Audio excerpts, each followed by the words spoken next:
যদিও নামের সঙ্গে খোকন সাহেবের পরিচিতি জড়িয়ে গেছে, তবে এই স্বপ্নের মূল রূপকার ছিলেন পাইকপাড়া গ্রামের কৃতি সন্তান প্রখ্যাত শিল্পপতি খান মোহাম্মদ ইকবাল সাহেব। ইকবাল সাহেব ছিলেন শুধু একজন ব্যবসায়ী নন, তিনি ছিলেন একজন সফল স্বপ্নদ্রষ্টা, একজন মানুষ যিনি চেয়েছিলেন ধামরাইয়ের মানুষ যেন চিকিৎসা আর শিক্ষার জন্য দূর দূরান্তে ছুটে না বেড়ায়।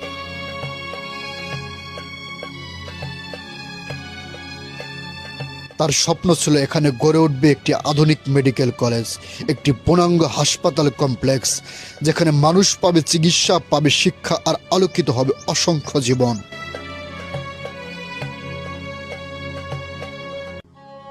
কিন্তু নিয়তির নির্মমতায় কাজ যখন প্রায় 70% সম্পন্ন, ঠিক তখনই ইকবাল সাহেবের মৃত্যু এই বিশাল স্বপ্নকে থামিয়ে দেয়।